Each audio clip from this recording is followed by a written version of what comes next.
अस्सलाम वालेकुम नाज़रीन, कैसे हैं आप? उम्मीद है आप सब ठीक होंगे। अल्लाह ताला हम सब पर अपना करम और फजल बनाए रखे, आमीन सुम्मा आमीन। आज की वीडियो में हम बात करने वाले हैं कि एक शरीयत का पाबंद इंसान और सोमो सलात का पाबंद इंसान और रूहानियत पे चलने वाला बंदा क्या किसी की रेकी कर सकता है, किसी की हीलिंग कर सकता है एनर्जी के थ्रू। और साथ में ये भी सवाल किया गया था कि क्या वो बंदा कोई तवीज़ वगैरह लिख के किसी को दे सकता है या दम कर सकता है। तो आज हम इसके ऊपर बात करने वाले हैं। उम्मीद करती हूँ कि आज की वीडियो भी बाकी वीडियोस की तरह आपको अच्छी लगेगी। तो चलिए बढ़ते हैं हमारे आज के टॉपिक की तरफ। शरीयत का पाबंद और सोमो सलात का पाबंद होने के बाद इंसान के वजूद के अंदर काफ़ी हद तक रूहानियत जो है वो अपनी मुकाम जो है वो करना शुरू कर देती है। यही वजह है कि मैंने अपनी बाकी वीडियोस के अंदर या शुरुआत में जब मैंने चैनल बनाया था मैंने ऑलरेडी बताया था कि इंसान के अंदर ऑटोमेटिकली ये जो हीलिंग की एबिलिटीज़ जो होती हैं या उसके वजूद के अंदर नूर का ऑलरेडी मुकाम होता है, जिसकी वजह से उस इंसान से किसी दूसरे इंसान को कोई तकलीफ़ या परेशानी का जो है ना सामना बहुत कम करना पड़ सकता है, अनलेस कि वो इंसान अपनी नफ्सानी ख्वाहिशात का पुजारी ना हो। तो बिल्कुल आप अपने इस मामलात को इस तरह कर सकते हैं, लेकिन ये याद रखें कि तवीज़ वगैरह लिख के देने के लिए तवीज़ का तरीक़ाकार होता है और एक प्रॉपर नॉलेज होता है जो आपके पास होना चाहिए, और उसके बाद आप तवीज़ वगैरह लिखें। तो तवीज़ जो है बेसिकली एक दूसरी कैटेगरी बनती है, होती तो वो भी अल्लाह के नाम से है या कुरान पाक की आयत पढ़ने से ही है या उनको डिजिट्स में कन्वर्ट करने के बाद उसका जो है असर पेपर के ऊपर उतार के जो है अगले बंदे को दिया जाता है। लेकिन बेहतरीन तरीका तो वही तरीका है जो हमारे प्यारे नबी हज़रत मोहम्मद सल्लल्लाहु अलैहि वसल्लम ने बताया। वो ये कि आप दम करते थे, और दम करने में कोई हर्ज नहीं है। अगर इंसान अपनी ज़ात के लिए दम करता है और किसी के लिए जो है दम करने की बजाय इंसान दुआ करता है, तो ये एक जो है ना मसनून तरीका है और इसमें किसी किस्म की कोई कबाहत भी नहीं है।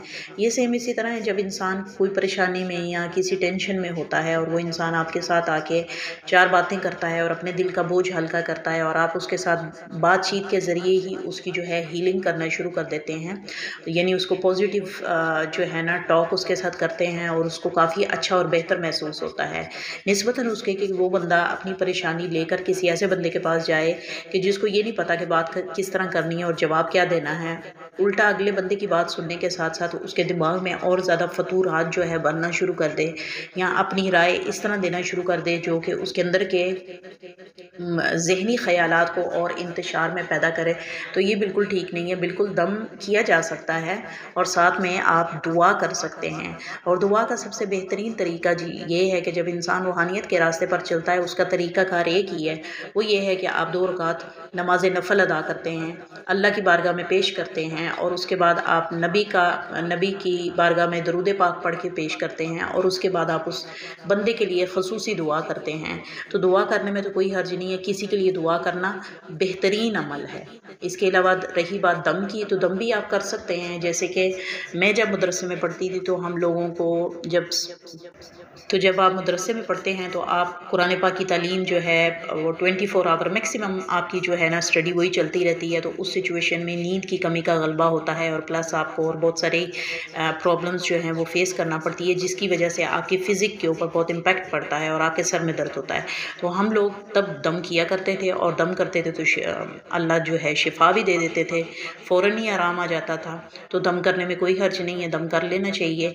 बाकी दम के बाद इस चीज़ का यकीन कर लेना कि वो आराम आपकी वजह से आया है, ये चीज़ बिल्कुल भी नहीं होनी चाहिए। और दुआ के बाद ये सोच लेना या ये गुमान कर लेना कि वो दुआ आपकी कबूल हुई थी इस वजह से ऐसा हुआ, बल्कि अल्लाह की मंजूरी थी, बहाना आपने बनना था। तो बिल्कुल दम और ये जो है आप स्पिरिचुअल हीलिंग यानी बातों के ज़रिए और अगले बंदे को जो है ना उस तरह की पॉजिटिविटी दे के उसके साथ अच्छे तरीके से इखलाक से बात करते हुए उसके मसले मसाइल को समझते हुए सिर्फ सुन ही लेने से उसको थोड़ा सा हौसला देने से आप उसकी रेकी कर सकते हैं और उसकी हीलिंग इस तरह की जा सकती है। तो बाकी ये थी एक छोटी सी वीडियो जो कि इस सवाल के ऊपर थी।